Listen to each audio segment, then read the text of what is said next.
চলে যাব ফুটবলের খবরে। বাংলাদেশ সিঙ্গাপুর ম্যাচের টিকিট কাটতে গিয়ে মিশ্র প্রতিক্রিয়া দর্শকদের।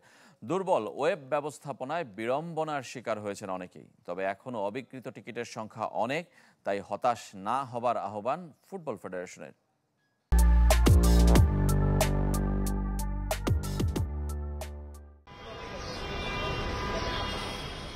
রাজধানীর এক কর্পোরেট প্রতিষ্ঠানের ৩ সহকর্মী কাজী সাগর, সাব্বির আকন, ফাহিম কাদের। তাদের আড্ডার বিষয় বাংলাদেশ সিঙ্গাপুর ম্যাচ। দুজন উচ্ছ্বসিত, একজনের মন খারাপ।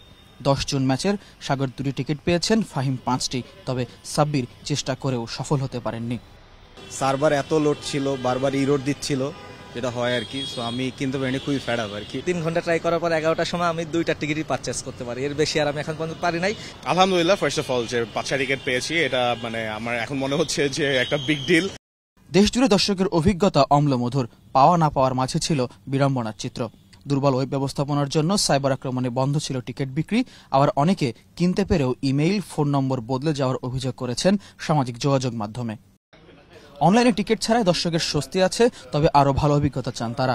ফুটবল ফেডারেশন জানিয়েছে, দর্শকের বাংলাদেশ সিঙ্গাপুর ম্যাচের টিকিট পাওয়ার সুযোগ এখনো আছে। 100% অনেক সুযোগ আছে এখনো দর্শকের জন্য। যেটা বললাম, 3000+ আমরা কনফার্ম করেছি। অনলাইন আগে যে টিকিট কিনতে পেরেছে, যেন ওদের সাকসেসফুলি টিকিটগুলি সাকসেসফুলি ট্রান্সফার হয় ওনাদের কাছে। তারপর আমরা রিমেইনিং টিকিটগুলি ছাড়বো। সাইবার আক্রমণ সহ নানা জটিলতার সাথে লড়তে হচ্ছে টিকিটিং পার্টনারকে।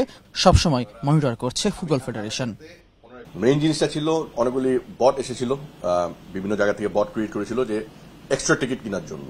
আমি বিশ্বাস করি আমাদের যে টিম কাজ করছেন এখন, আমরা যখন নেক্সট লাইভ হব আজকে বিকালে বা আজকে সন্ধ্যা বা আজকে রাত্রে, এই সফটওয়্যারটা, এই সিস্টেমটা যেন ডাউন না হয়, আবার যেন আমরা সাকসেসফুলি সব টিকিট সাকসেসফুলি সেল করতে পারি। বাংলাদেশ সিঙ্গাপুর ম্যাচ নিয়ে দর্শক আগ্রহে বাহুবে অভিভূত। স্টেডিয়ামের বাইরে ফ্যানজন এখন তাদের ভাবনায়। ফয়জুল ইসলাম, চ্যানেল 24, ঢাকা।